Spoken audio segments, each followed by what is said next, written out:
Welcome to the Boston Art Podcast. I am Brian Huntress. I'm Theodora Earthworms. And this is the episode. Woo!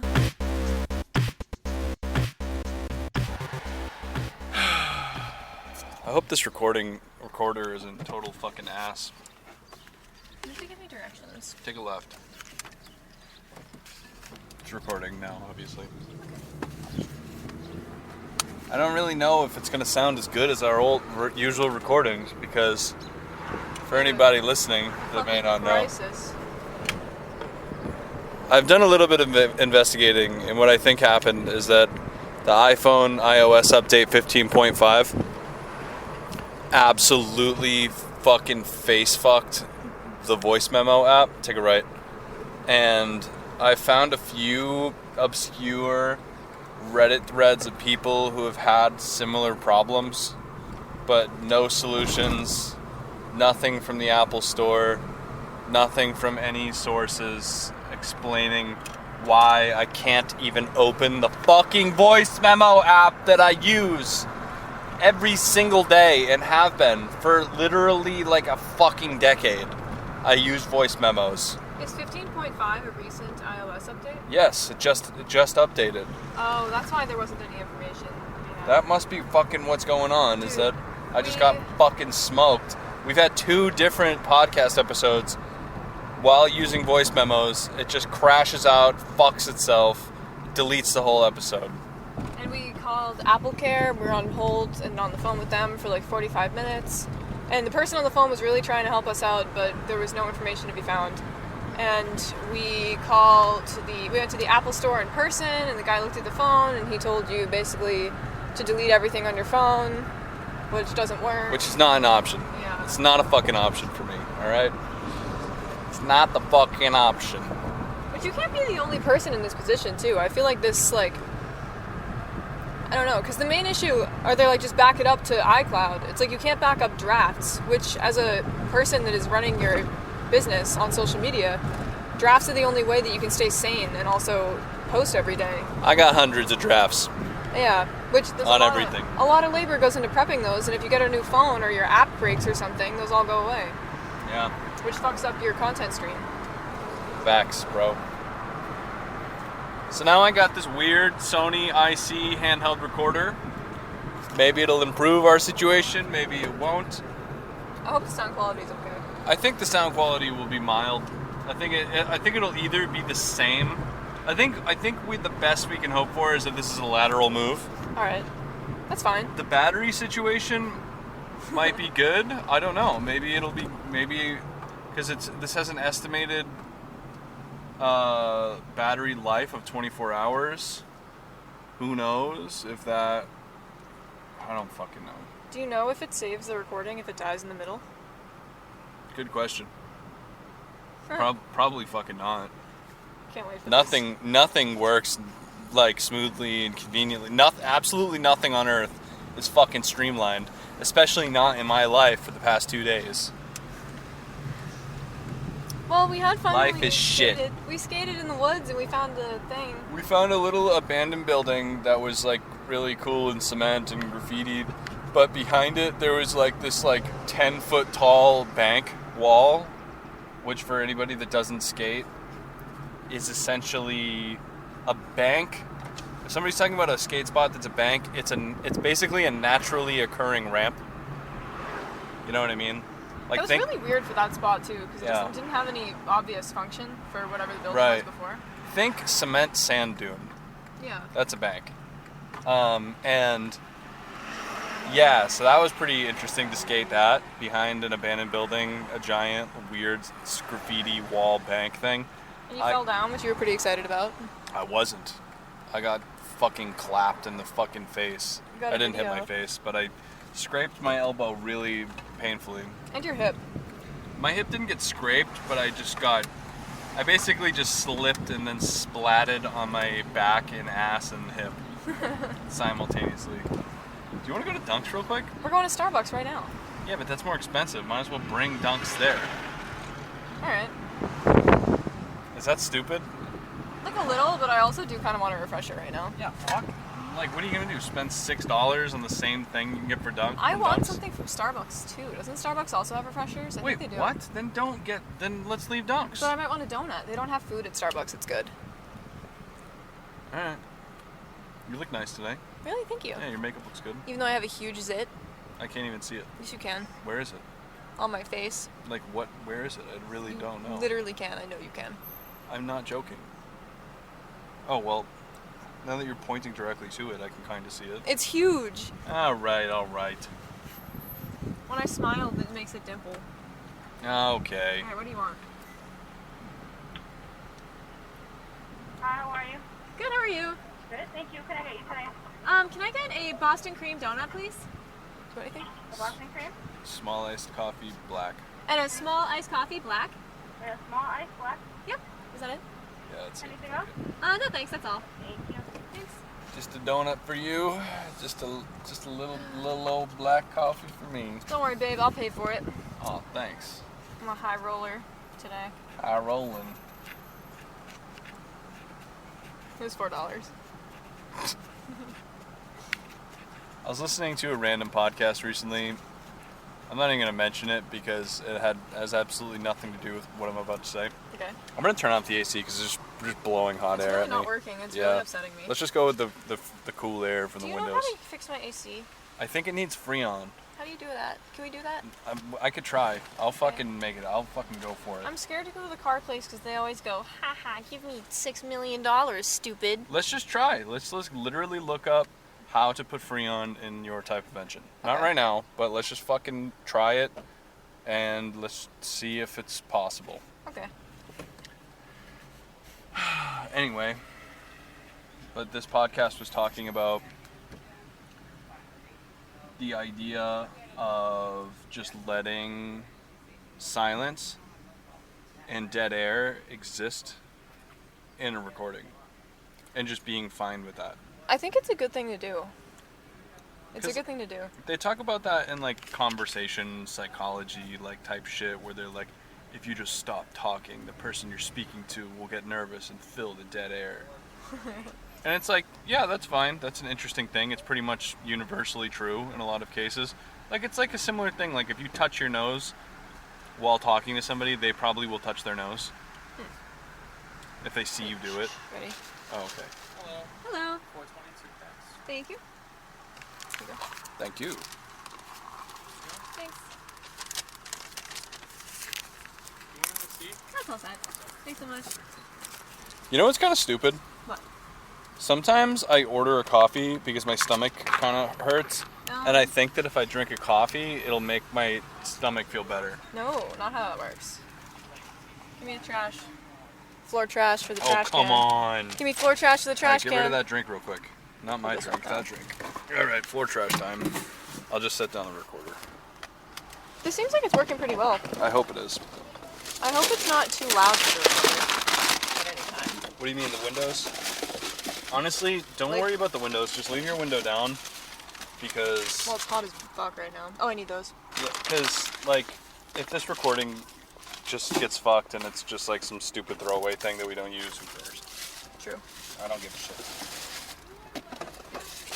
So, don't roll your window up for the sake of the thing. But yeah, I guess the reason that I was saying that is that maybe it would be easier to record sometimes because that's something we were talking about on our last episode that got completely just nuked by my voice memo apocalypse. So that was an episode that was gone. But we were talking about the idea of not pausing the recording to work out issues in the recording, Yeah. but to just acknowledge them between us and just say, hey, like, I noticed that the recording is at like 9 minutes and 11 seconds. Chop out what I just said. Interesting. Instead of just shutting it down, having a quick meeting, and then turning it back on. Yeah. Because it's never a quick meeting either. 'Cause once we pause it, that causes all other kinds of problems. And I've also found that it's harder to start again once we've stopped. But then once we start again, there's the pressure. Like it's Like, nobody wants to stop twice. Yeah, but it's really easy to keep going. But when you... I don't know what I'm trying to say. I think once you've stopped it, it's like you've created this thing where it's like... It just creates a lot of stress. Like, it makes it really intense to record again. Yeah. IMO. Is that snow? What the What are you fuck? talking about? Where? Right there, that pile. That's absolutely not snow. What is it? Unless a Zamboni drove by and dumped a bunch of ice there, that's not snow. It's 80 degrees That in looks June. like spilled cement. Oh, that makes sense. That looked like wet spilled cement. Bro, we gotta fix my AC. The ambient noise from the windows is like really fucking up my vibe right now. Where am I going? Am I going straight? Yeah. North? No highway, just go straight. Oh, gotcha. Yeah. Do not get on either one. Also, I'm really allergic to pollen. I woke up with a nosebleed today. Because of the pollen? Yeah, I think so. I think so. Because your room wasn't even like dry. Yeah. Why didn't I get a little drink? You can drink some of mine, try it.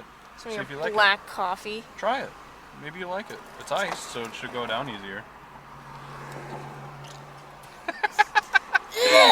Really? That bad? Sour. Is it really sour? You didn't drink it yet? Yeah, I drink it. Tastes fine to me. I only like little fruit drinks. You like little fruit drinks? Yeah, I like the mango pineapple refresher, not black coffee from Dunks. Black coffee from It's not even good black coffee. Like, high quality black coffee still sucks, but it's Dunks black coffee. Yeah, and get in the middle lane, not in the right lane. I know. It says turn only. I know. We're not turning. Sometimes people accidentally hop into the turn only lane. You never People? done that before? People. You know, hypothetical people. No one in this car. Hey, look, it's a Tesla. You know who that reminds me of? Elon Musk. Elon Musk, who I also talked about at length in the recent episode that got completely deleted. Yeah. Yep, for no particular reason actually at all. No, nothing, Elon. nothing useful to share. I was just thinking about old Elon. Anyway, should we talk about what we're going to do right now, or should we just not care and talk about that on a different recording?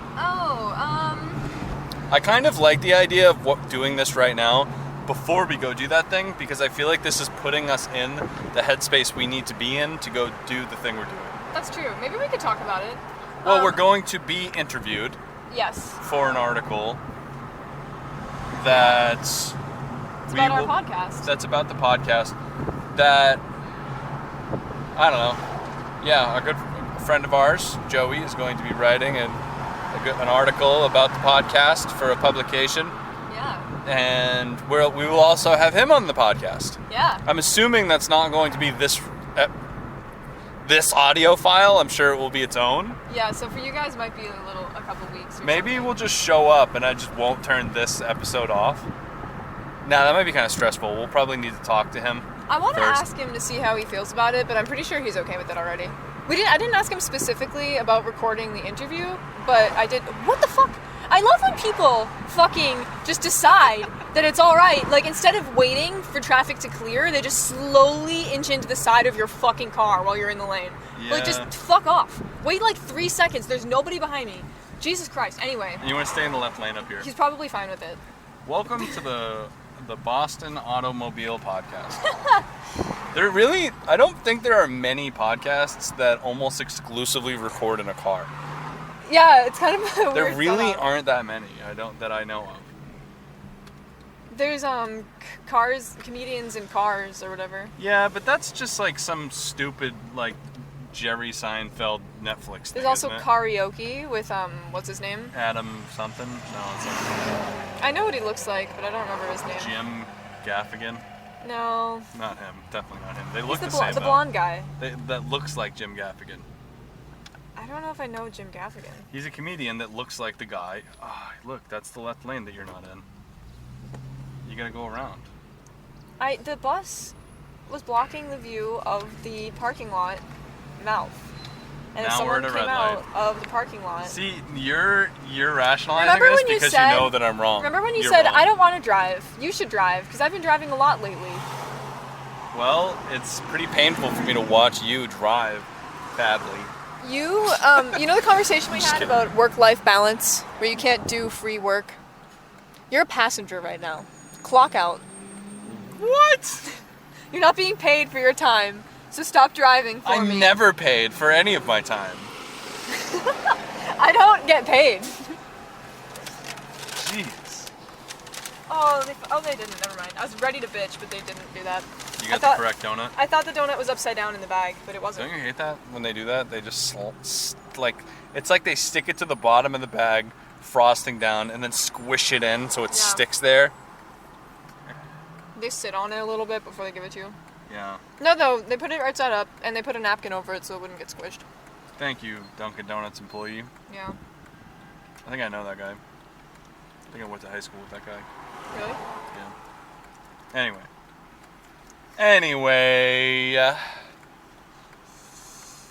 Yeah. I feel like one thing that I'm grateful for the homeschool experience is that I don't think I liked this when I was in high school, but something that's cool as an adult is that I just don't really know a lot of random people I wasn't actually friends with in high school. Like, if there are those people, but I was friends with them on social media, and if you didn't see them every day, or like very often, you just didn't see them. You know?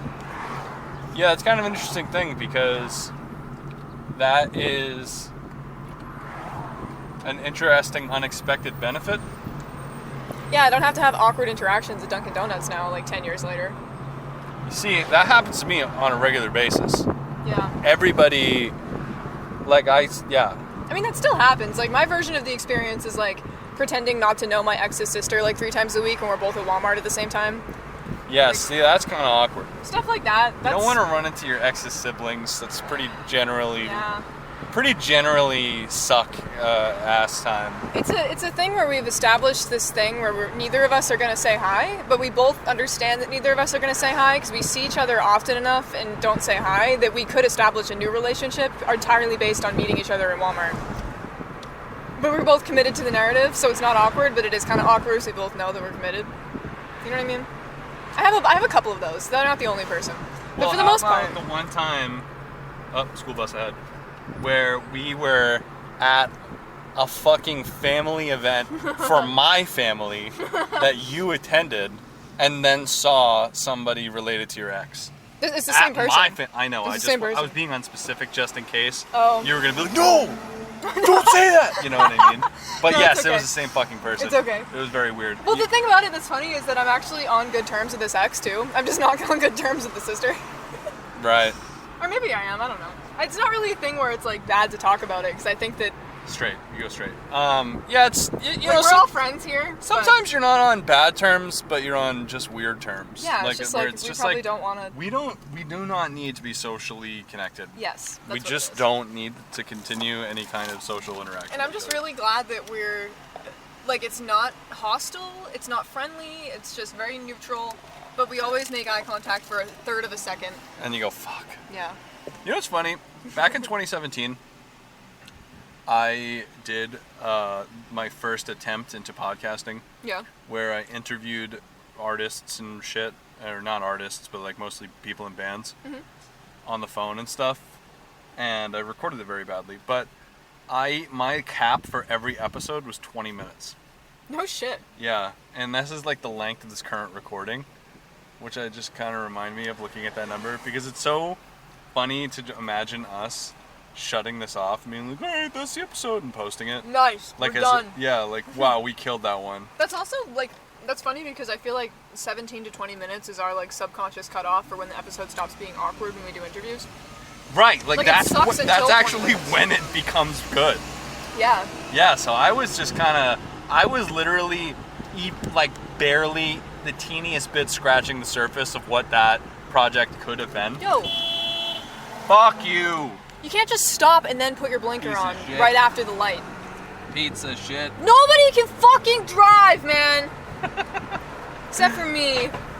See, you know what's funny is we always get comments about the driving situation on the podcast, about me yelling things during the episode, being stupid. Because I never drive. Right. I very rarely drive when we're Well, recording. we usually don't have you drive while we're recording because you feel like you get more distracted and it's harder to record while you're driving. If I'm anxious, that's true. But we're doing it right now and you're doing completely fine. Yeah, I'm chilling. Hey, stay there. Don't yell at other people for me. The guy, I know you don't like that, do you? No, I don't. I've done Sometimes that I'll be many times. driving and I'll stop and I'll be like, oh, this fucking guy. And you lean out the window and be like, fuck you! I hate you! Hey, by the way, you're not paying attention. We're What do at you the mean? place. Oh, fuck. Don't tell me I'm not paying attention. I was paying plenty of attention. Sorry. It was a little aggressive. I wasn't paying attention. You were not. You were about to just drive the I was fucking- yelling. Yeah. What the fuck was I just talking about before that?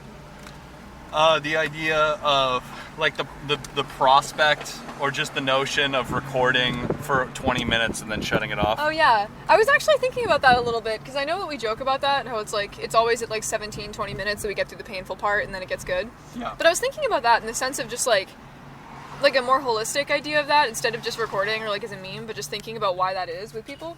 And I was thinking, I feel like that's like that when you hang out with friends and stuff too. Like maybe it's just a group of people reaching a new social stasis, like regulating, everybody Yeah. regulating to the same kind of vibe, and then from there you can move forward. So I've had an interesting, different example of people, of how to interview people because I've been listening to a new podcast that I didn't listen to before. Yeah. And it's called the Tiger Belly Podcast for anybody Yeah. listening. But its host is this comedian Bobby Lee and his girlfriend Kalila, and they will have like a guest and they have a couple producers. Yeah. But they're really interesting because how they always start off the interview, where the guy Bobby Lee is literally, he's just totally fucking nuts, and he'll literally just start talking to someone and be like, hey, like he'll be like, how big is your dick? Or like, so, like for the first question, or he'll be like, yeah, so I was having a bunch of sex I don't know, like he'll just say some absolutely Unhinged. comment. completely inappropriate, totally fucked. And it's just like, oh my god, and it like immediately, like I feel like that's how I got roped into the show, because I was like, I've never listened to a podcast where it's this completely invasive to the guest. Like Yeah. it's just very, and they only have people on there that are other comedians and stuff. So I think they invite people on that But know are that they're- prepared for that vibe. Yeah, it's like friendly fire. Right, but it's made me think, because I obviously am not going to do that on our podcast, I appreciate or like that. channel that type of I think I horrible would energy. literally die if you did that. If we If had I- a guest on and you were just like, how big is your dick? Or, I would commit Be suicide. like, hey, you ever tried? I'm not even gonna go there. I'm not even gonna joke about it. What were you but gonna say? I don't know. I was just gonna take it a level higher. I was just gonna make it worse. But what's up? Whoa. Do you What? ever have one of those moments when you park the car where it Oh, feels and you like think the car you're still moved? moving? Yeah. Yeah, totally. But yeah, so. Damn. But yeah, no, it just kind of made me think where we kind of, it made me think more about our approach on how we make our guests comfortable, because our approach is to kind of try to make them feel totally comfortable. We think you're awesome. We think you're interesting. Like, we really care what you have to say. Like, we already think you're awesome. Yeah. Like, you don't have to what am I trying to say? You don't have to win us over. Like, we're already there. Yeah. You're awesome. Like, and I feel like that's our strategy. I feel like I have Sometimes this thing subconsciously. Yeah. I feel like I have this thing that annoys me sometimes when we're doing interviews, where I feel like I only say, wow, or that's so cool, or that's so interesting, for the first, like, 30 minutes. It's funny because yeah. that's our line. We say that every episode, It's like really a funny billion times. because- Yeah, right. Or I do this thing where I just talk. Like, I don't ask a question, and there's, like, a pause where they're like, yeah, and they're, like, waiting for me to ask, and I'm like, I don't have a question, and then I just pass it to you. I do Yeah. that. That's my first question every time. It's like passing the ball. Because we used to just panic and, like, try to telepathically communicate with each other and be like, ask a question. Like, in our mind. Like, I'd, like, Just, try like, to... wide-eyed look at each I'd other, be like, like, looking at you like, ask something. But a new strategy that I've deployed is just asking, like, when I feel like something's awkward, no, you don't I want can't this eat donut? that. No, thank you. I don't want it either. Just put it back in the I bag. stuck my tongue in it already, sorry. Oh my god. I licked all the cream out and I tried to give it to you. Yeah, I don't want it. No, thank you. That looks like a little kid ate half of a donut and like with like fingerprints and like little tiny bite marks all Well, it over was it. really sticky on the side, so I didn't want the rest of it. I understand. Sorry, what were you saying? What the fuck was We it? talked too long about my donut. We're early, by the way. That's okay. We're chilling. Turn your car off. Yeah, but we've changed our approach, you think? Well, no, I think we're a little more irreverent sometimes, which is good because we'll just be like, you're licking all the frosting off now. I'm just not going to look at you and do that to the donut. I love you, I'm sorry. I'm not trying to make fun of you.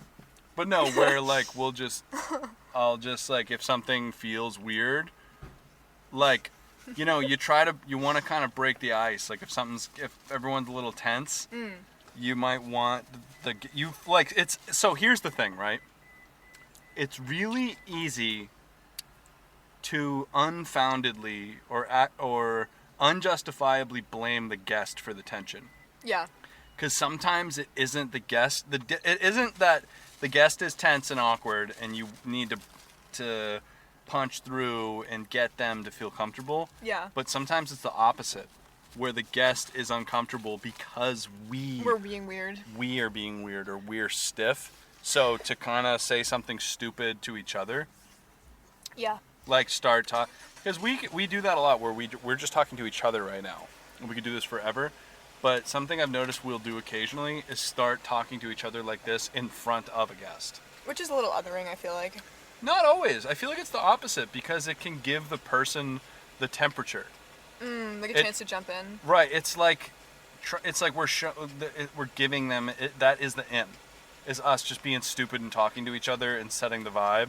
Yeah. And then they're like, oh wait, this isn't like, because it's almost like, what do they say? White coat syndrome with doctors. How there's some people who just fucking panic because the doctor's there wearing a white coat, and that freaks them out. Well, I think it's interesting too, because every time we think that we've reached a kind of stasis with how we want to go about interviews and what works on people, we meet someone with a different personality type and it doesn't fit. Yeah. Like, there's not really a one-size-fits-all solution, so I think it's fun to kind of try and expand our repertoire and think about different ways to approach different social settings. Because I know if I was being interviewed by two people that had a podcast together, like,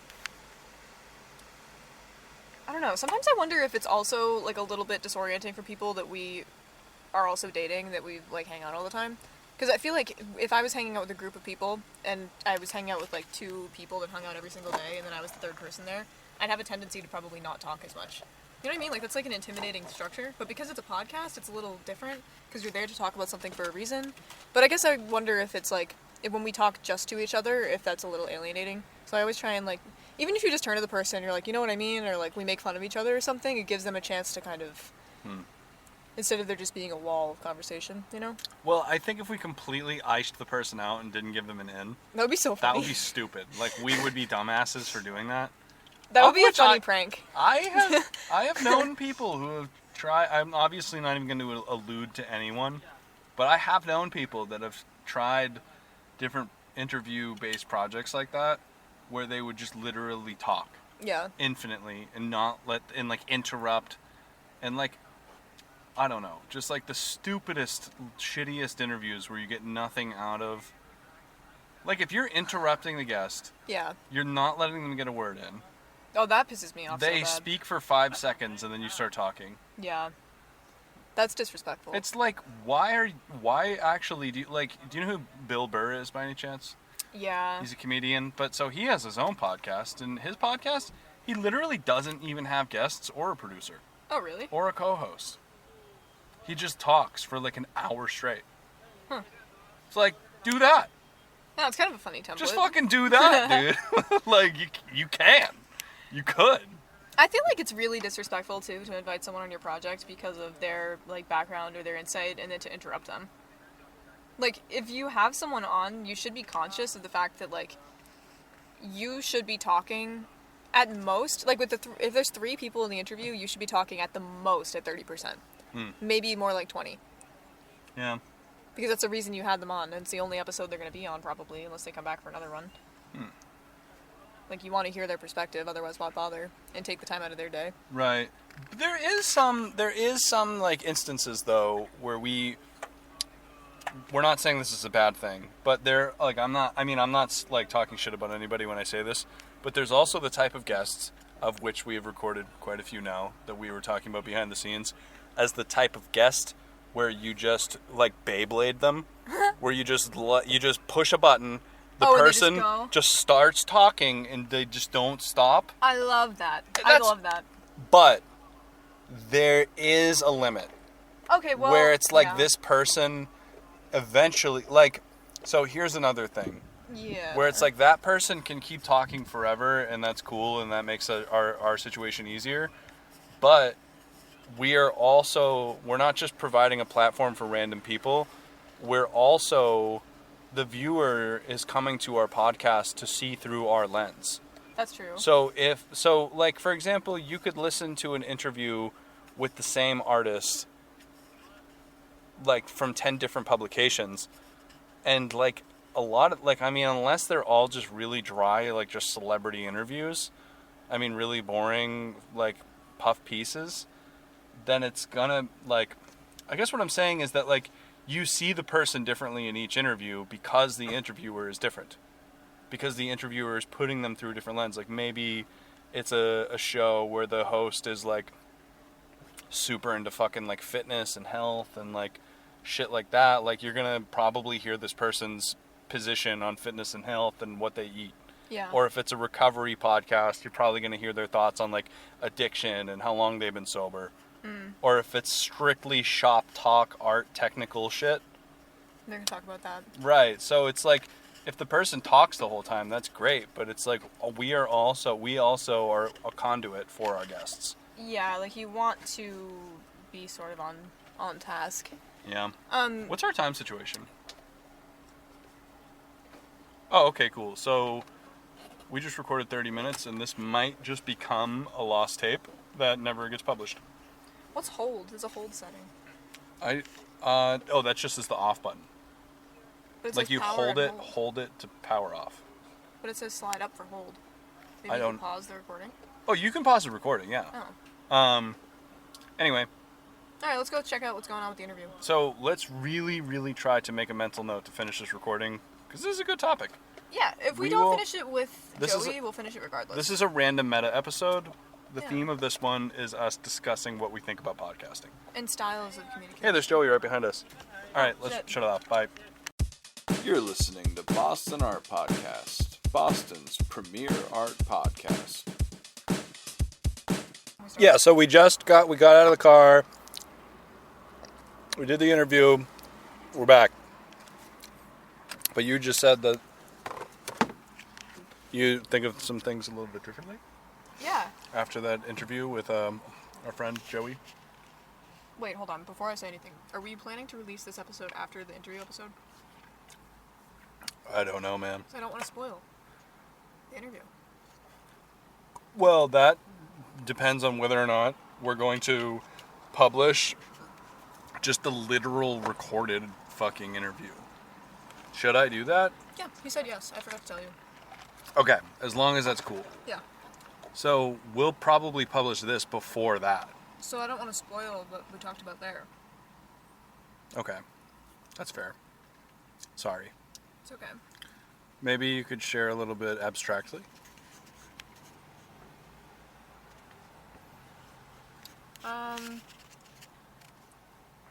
Well, I guess I was just thinking about, like, what it means to be a DIY creator. Because I feel like the term DIY is simultaneously so specific and so non-specific that the picture that I have in my head of what it means, I always assume that other people think about it like that. Like, black market flea, screen printing your own t-shirts, like barter after the show kind of mentality. But I never thought about somebody who identifies as outside of the DIY scene, like what they mean when they say it. And I feel like there are some situations where it might be, instead of like a badge of honor, like making it work without a budget kind of thing. Like, some people might consider it to be synonymous with like scrappy, like a pejorative, or like a thrown together kind of thing. And it's odd to think about that, and then also to think about it in the sense of, like, on the larger scale, in like the art market and like as an entrepreneur, that to be a DIY person, if you call that something different, that is self-taught, that is resourceful, that is capable of taking on any project. Like, it's actually a really good thing to be of DIY ethos, and it doesn't have a glass ceiling attached to it. It's transferable to not even just in the arts, but any kind of job market. As a flexible employee, as a business owner, as a like creator of something, because you're capable of teaching yourself the skills to do it. But something that I need to say too, though, is that there's a difference between like there are a lot of people that do not need to be DIY that are, because of the DIY ethos, where that's the only thing that they like. Or they like, I kind of have a problem with this a little bit, because like I feel like, so okay, first things first, everything is DIY, right? Sorry, excuse me, I just at McDonald's. Like a fucking art gallery of the highest caliber that started in the last couple of years, but it has like a lot of money coming into it, a lot of big name art coming through it, like fancy fucking patrons and shit. Like, by our own definitions of what DIY is, like that is DIY too. Yeah, and So, any corporation or large business started as DIY at some point. in a sense, is DIY, yeah. So, like, and it's like, and also now, and to get even more into even more fucking like stupid, like minutia, like some guy that builds his own house is DIY, or like redoing your own countertops. That's kind of what I'm saying, though. I agree with that. But when we're talking about Boston DIY, that's not the same, I feel like, as people who are like leather jacket, spiky, Antifa, like fuck the system, fuck you if you sell out. Like, that's like Boston DIY to a lot of people. But that's not all of Boston Like Boston DIY punk. But that's not the only DIY in But Boston. sometimes I feel like people on the outside of it that are asking me what DIY means, I feel like they're asking me about that. And I'm like, are you asking me about basement shows with hardcore punk bands? Or are you asking me about, like, the idea of doing shit for yourself and being self-starting? Like, I'm sorry, I feel like I'm I'm mad about something, but I'm actually just kind of I just feel like it's a little bit murky. Because I'm like, what exactly are we referring to? Because I feel like a lot of the basement punk rock type people don't think about DIY the way we are talking about. But I don't think they're the only ones who can claim Boston DIY either. I feel like... What the fuck, dude? Stop Some beeping. dickhead beeping. I feel like people that make candles from scratch in their basements, or people that live in a co-op in Somerville that are making kombucha in their kitchen, people that like knit and darn their own clothes, do clothing swaps, like community-focused programs, like social justice programs. I feel like all of that is DIY. There's just different scenes within that. So it's important. Maybe it's important for us to note, or maybe just for me to note, that we're not talking about a specific music scene. Like, we're not talking about DIY the aesthetic, like DIY punk TM. Like, we're talking about DIY as a concept and a lifestyle and an approach to creative or business endeavors. Or social. Yeah. Am I nitpicking? Like, am I getting too wound up about this? No, I guess I'm saying that my point was that it doesn't mean any specific thing. Okay. That's okay. And I also don't think that the punk scene owns Boston DIY as an aesthetic label either. I think there's a queer version of that. I think there's an overlapping queer and punk version of that. I think there's like crunchy granola DIY. Like, all of those subcultures exist within Boston. It's transcendent of any kind of subgroup. Yeah. Okay. I think there is a kind of punk that is a DIY punk, but I think there's a lot of, like, people that brand themselves as DIY and describe themselves as DIY aren't all punk people, even in this city. Yeah. No, you're right. You're absolutely right.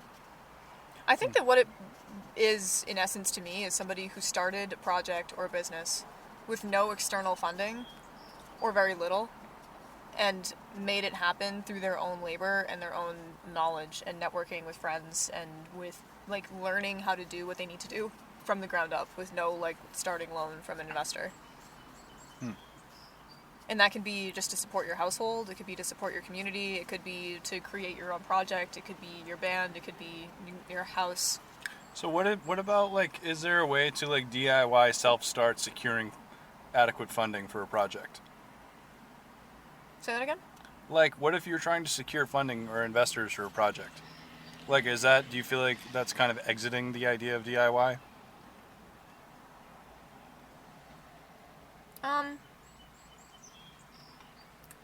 I guess it depends. I mean, I feel like if you are starting a business and you have like $20,000 down from a bank loan, but you're also the only employee there, and you're like making your own shirts and you're working like 70 hours a week, enters a gray area of being like, maybe that's less scrappy DIY and more Right. like independent business. Yeah, like, is like Warren Buffett DIY? No. No, I know. Like if you're starting a business and like your dad funded it and you don't have to work while you're doing it, not DIY. This is true. But yeah, I guess I'm not trying to criticize what you're saying, but I guess I guess what's happening to me right now, and maybe for the last couple times that we've talked about this, I'm just worried that some people are asking us about that, or asking us about the music scene, like the spiky, crusty music DIY. And I'm like, I don't even know if that's really our vibe at all. I think that stuff's cool, but we're not, like, to promote, like I don't want somebody, like, you know, Boston Art Podcasts of the scrappy DIY ilk. These fucking kids are annoying the fuck out of me. Get the fuck out of here, you dumbasses. I'm just kidding. Those are just little kids being loud. Am I aggro right now? Like, am I being aggravated? It's okay. I'm sorry. I'm not. I don't want to, like, ruin this recording or I think something. something you have to remember too is that most of the people that have described us that way probably don't have any connection to that scene. So They probably aren't even picturing I just it. don't want people to think that we're like leather jacket DIY punk music scene podcast. Like, that's not the mission. That's not the idea. I don't know if anybody thinks that though. Okay. Well, that if nobody that's fine. Then that's good. I'm just like, maybe there's a lot of baggage to the idea of DIY this and that for me. Like, that's what I hear. Like, when people are talking about that shit, like, I'm not like, I'm assuming they're not talking about retiling their bathroom by themselves. Like, I'm assuming, or like, I don't know, like starting a mutual aid group, like in their neighborhood or something. Like, I'm assuming they're talking about like starting an illegal music venue. Like, See, I think the thing where I have baggage with that is that I was never part of that scene. Like, it's okay. I consider myself to be a DIY person, I always have, but I've never been part of a spiky punk scene. Like, am I not DIY? no, I don't think that. I don't think that at all. So, I don't think that definition encapsulates. But that's not what I think the definition is. I don't think that at all. Like, I misrepresented myself. I'm sorry. Okay. I'm saying that, Well, I know you're arguing against that, but I don't think Like- anybody's saying that. I mean, maybe somebody is. so you think but- maybe I'm seeing a kind of dilemma that isn't there. I mean, no, I think there are some people that do think that way, but I don't think we've personally talked to anybody who thinks that of us. Okay. Not that that's a horrible place to be, but it's not representational of anything that we've projected ourselves to be. Right. I Because think I somebody think, within that scene would be looking for someone who is clearly within that scene, you know? right. I guess I'm almost thinking about it, like, let's take our personal lives completely out of it. All emotions and real opinions that we have out of it. You could include DIY if you put that in a pool of buzzwords, branding buzzwords. Like think of, then, for as some examples, I mean, like, hand painted, holistic, all natural, I don't know, self-made. Like, when you think of these things completely outside of your own personal definitions, I just worry that DIY being attached to it, like, like I almost wonder if some people are using that as a buzzword in ways that I'm not understanding. I'm also probably ridiculously overthinking this. I feel like such a dick right now. It's okay. I feel like a dickhead. I don't think that your concern is not based in truth. I think there are people that think that way. Okay. But I also feel like you're wicked anxious right now. And I'm just being anxious. I think that nobody that we've talked to recently has projected that onto us. And if they did, I don't think anybody thinks that we're posers or anything, if that's what you're thinking. No, I don't think that. I don't have posers not in my mind. I don't think about posers. So I don't think there are I don't think about any posers. I guess I'm just not understanding.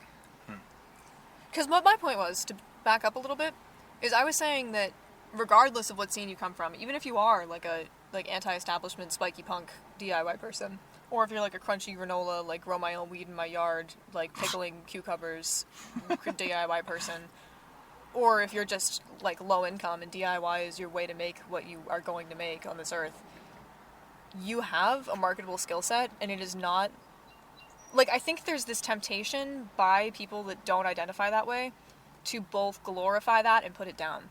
Where it's like, you're scrappy, you're like the underdog. Like, I think that's so romantic and sexy, but also I think I'm better than you. And maybe nobody actually thinks that, but that's the language of like, DIY, like get kicked out of the house show, like burn shit down, blah, blah, blah. But there are also a lot of people that are DIY or self-taught or whatever.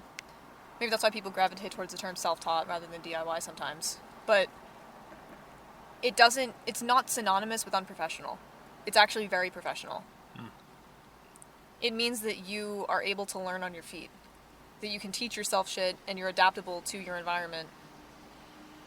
And just because you don't have skills to begin with, or you don't have someone to teach you, or you don't have the finances to learn about it in like a school setting maybe, you can still pull it up on YouTube and do just as good of a job. And that's really marketable.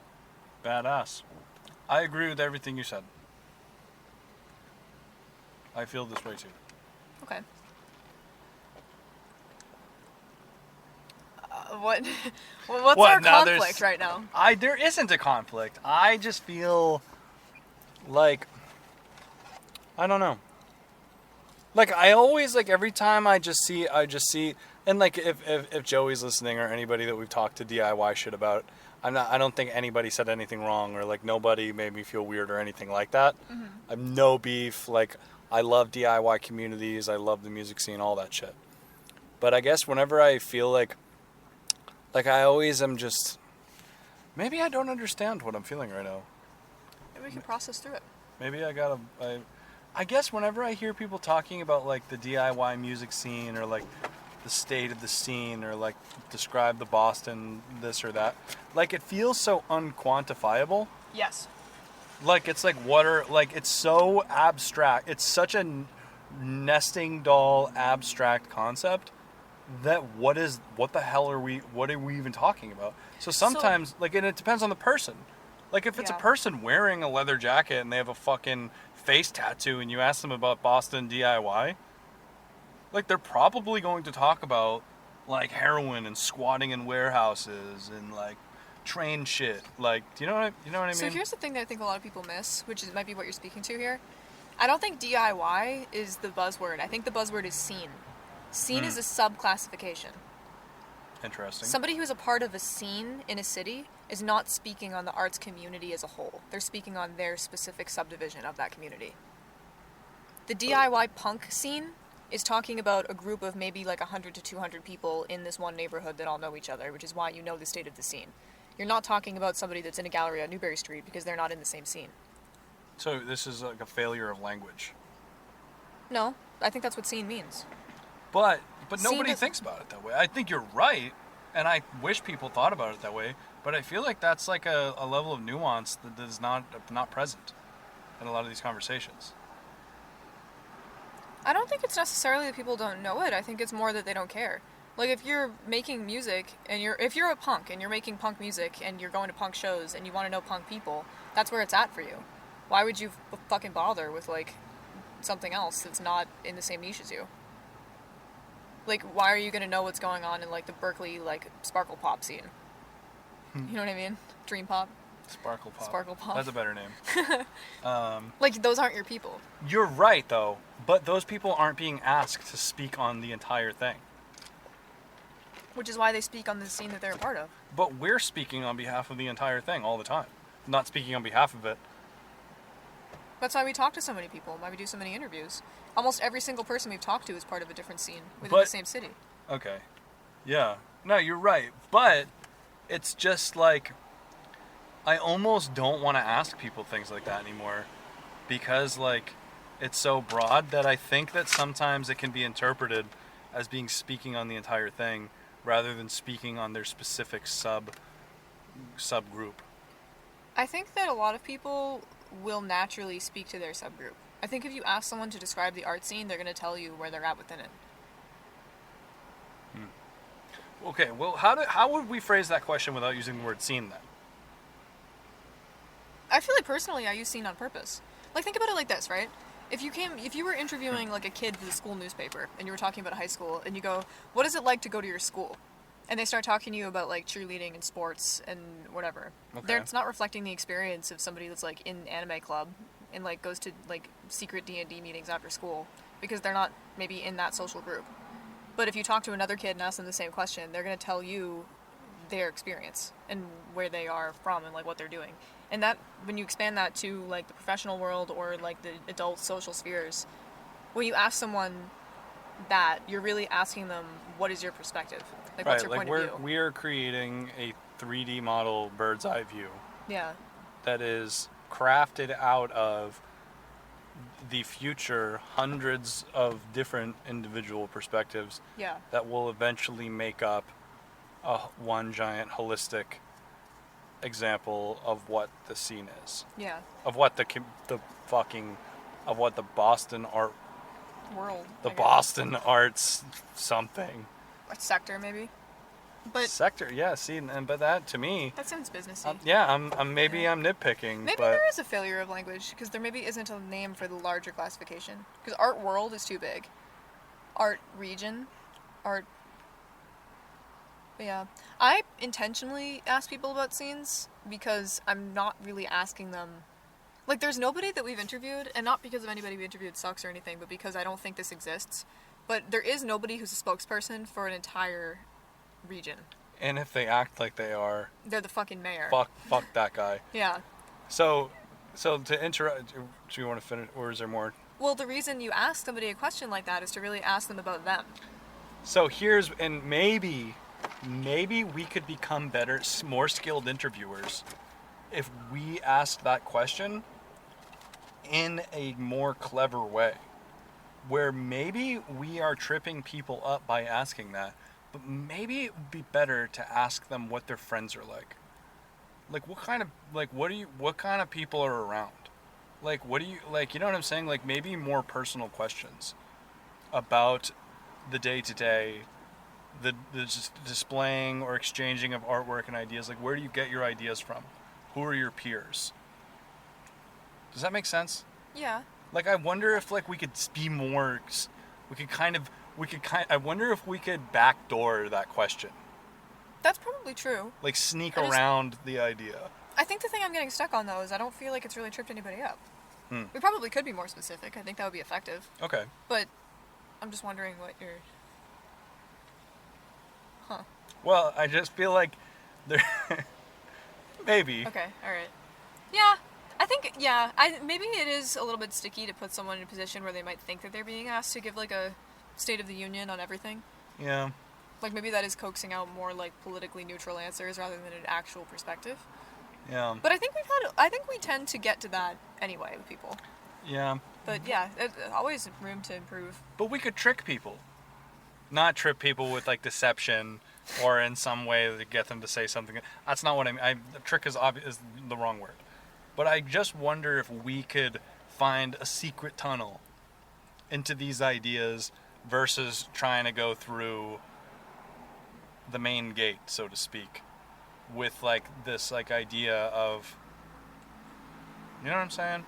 Am I sounding crazy? I feel like No. I think the thing is, maybe this is like this might be kind of a rude take, but I feel like this pretty often.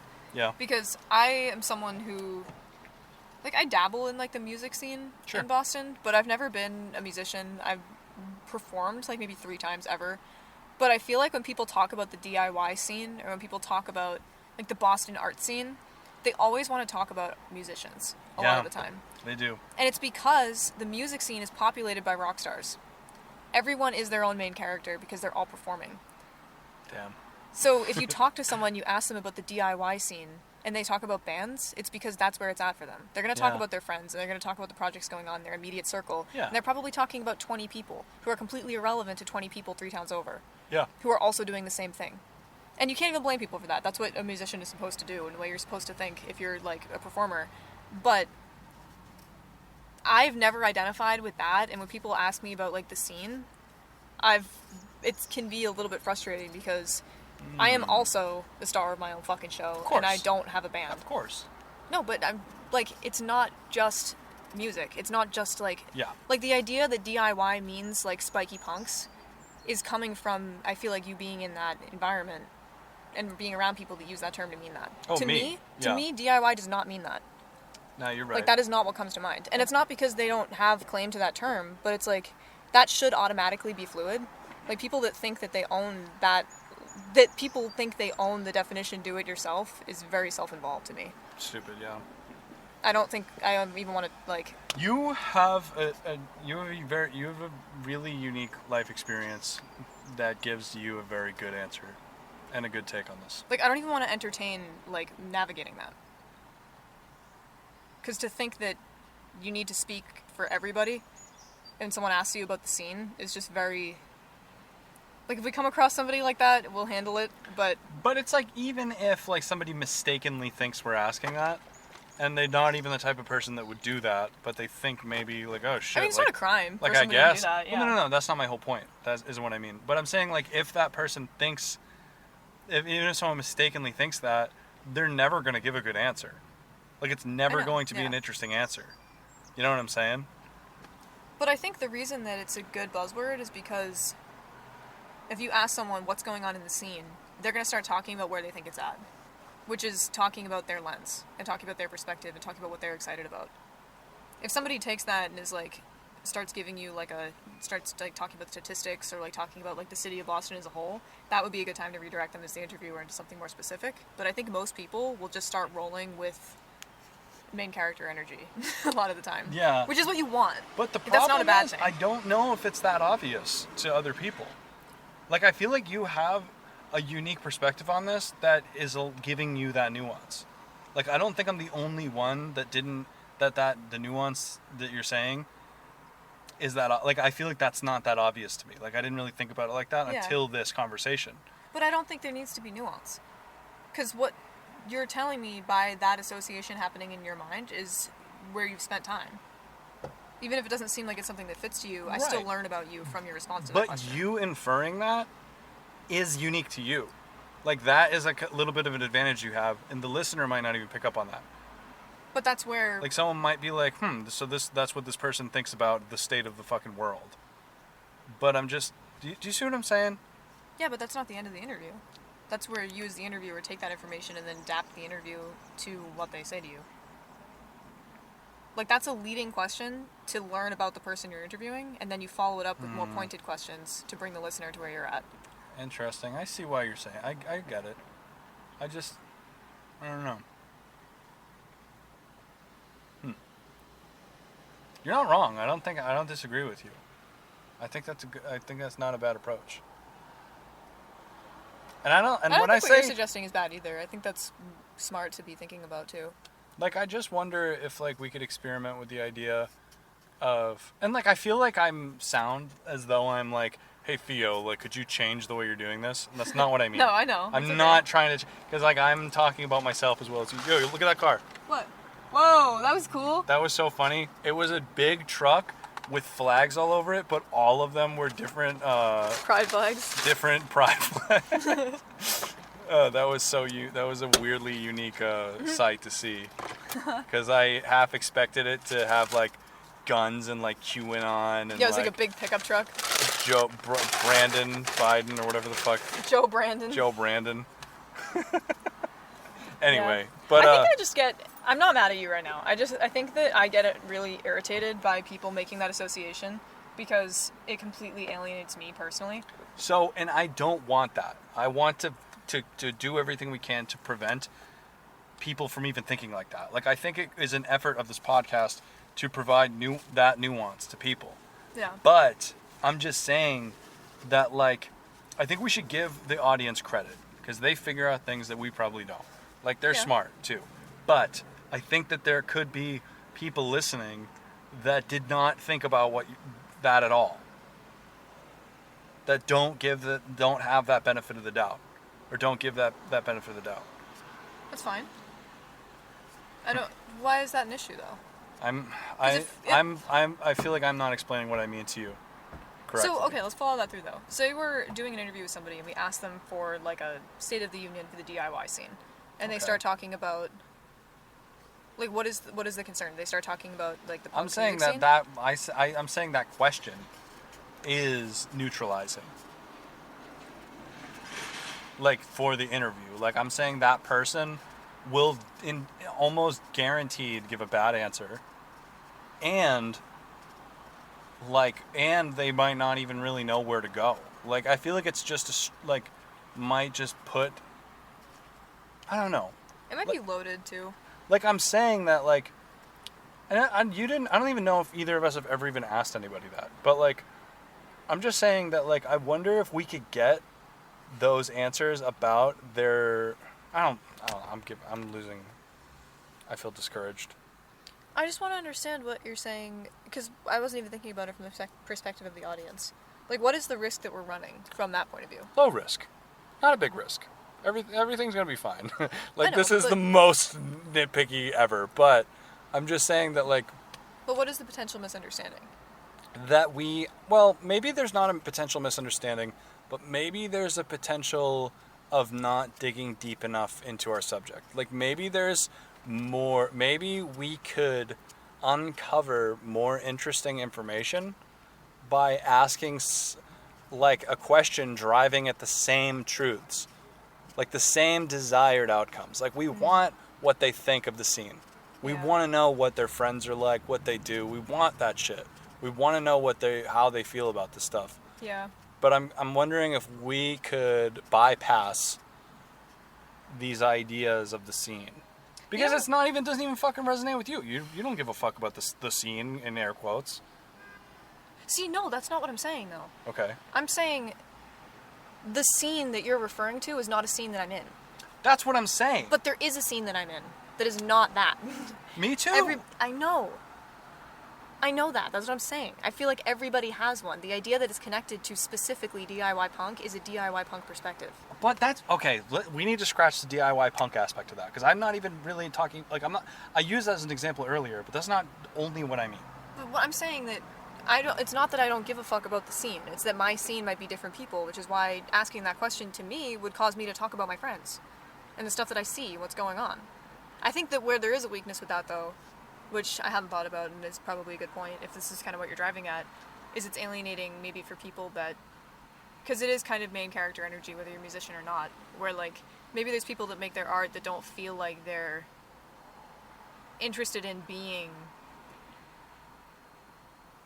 in the center of the attention, or that they're not maybe people that work on their own and are, like, participating with other artists online for the most part, or, like, don't, like, the idea of a scene is kind of an in-person event thing that might not resonate with a lot of people, even if they do have other friends that are creatives. And then there are people that also are new to the arts or new to music that don't.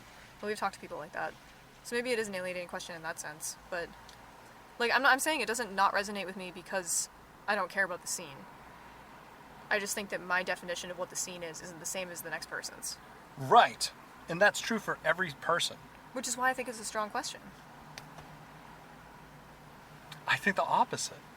I think that it could be even stronger to bypass that question and think about the questions that make up that question.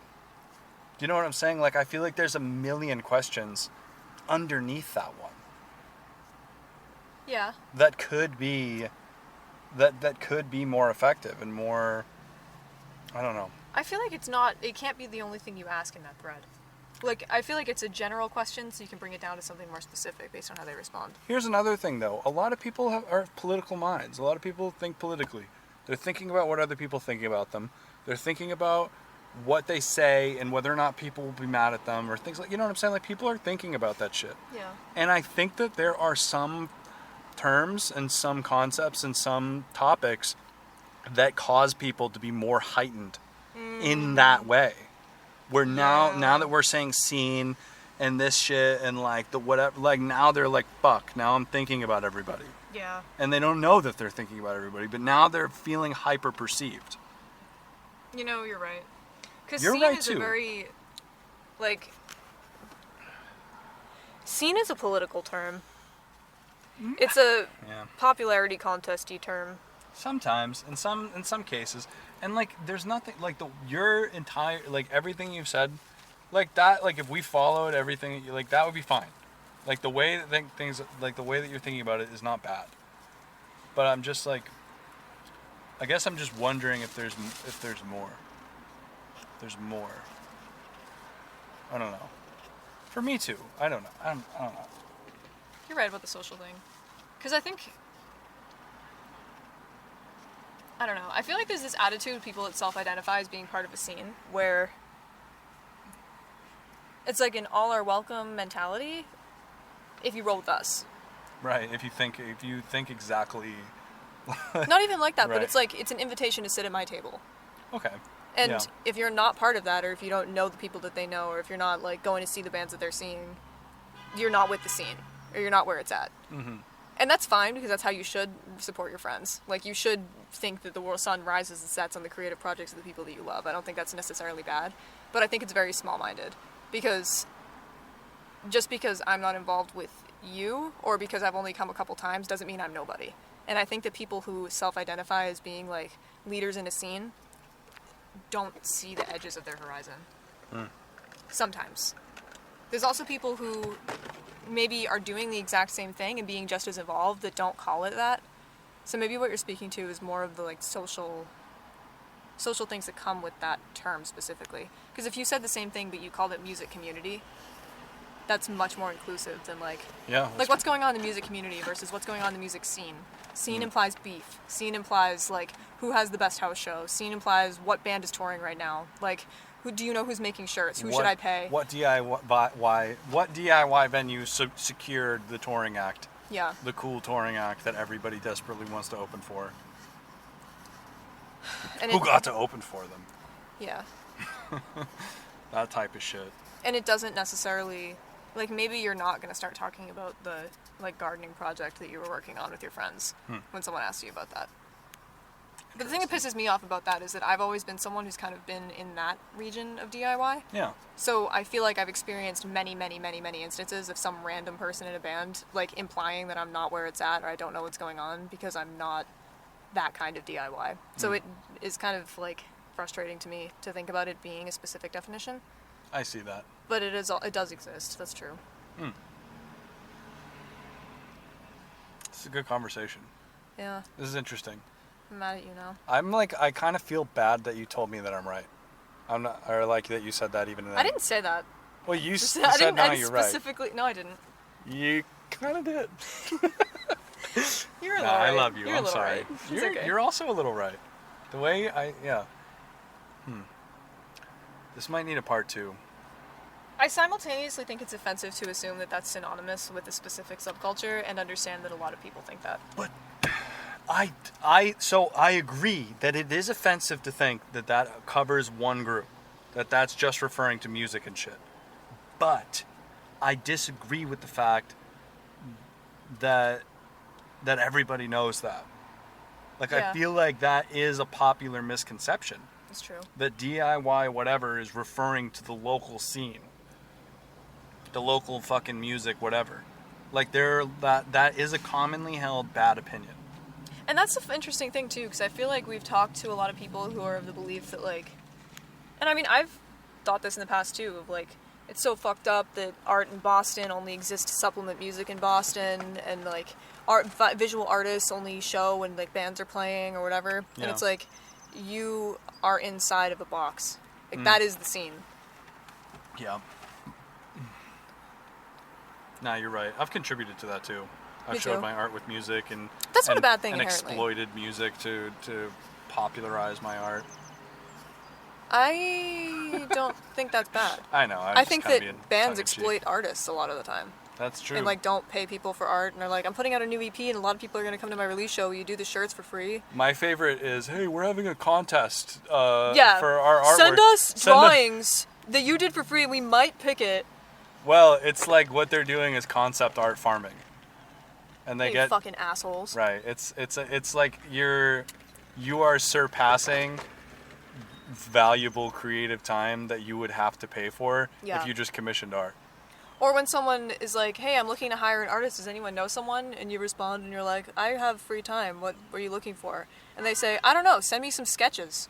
Fuck off. Yeah, no. Fuck you. Like, you're not so fucking special. Your Yeah. $50 album art. I'm gonna do like. Yeah. No, you're right. You're right. It's true though. Yeah. If you're literally capping it at $50, you're gonna pay me. I'm not sending you sketches to negotiate with you. What do you think we're doing? Installing tile in your house? How about you send me a sketch? Hey, you fucking idiot. Send me a sketch. Something that you can do, a way that you can do that exact same thing and kind of collaborate with somebody that isn't disrespectful though, that I've had Yeah. artists do before, is just send me their EP in advance and tell me to make something that looks like it's their sound. Yes, that's a nice idea. Where it's like, I'll give you a little bit of my perspective and then you send me back something that matches. And at that point, it's like, if you don't have any specific stipulations and you just want cool art and you're on a budget, totally understandable. But if you're gonna ask me for free labor to fund your fucking project, fuck you. I'm not your mom. I'm not funding your EP, asshole. You're right. You're right. If we have a really low budget, we all work full time. So fuck you personally. Do this for me.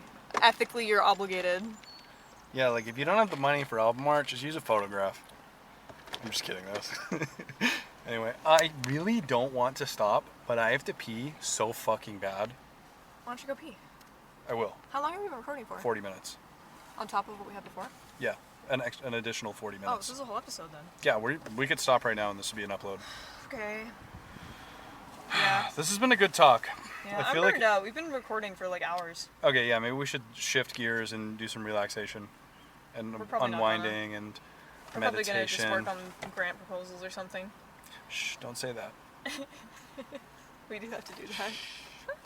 Don't tell the podcast. Don't tell the podcast! All right, guys. Thank you for listening. I hope you guys enjoy our new outro. Theo's voice sounds really cool. I really like the piano. Shout out to GarageBand Loops.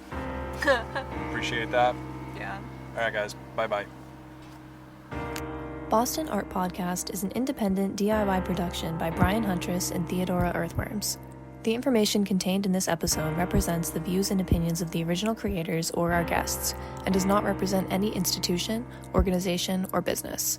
Find us on Instagram at Boston Art Podcast, and tune in for a new episode every Friday. Thank you for listening.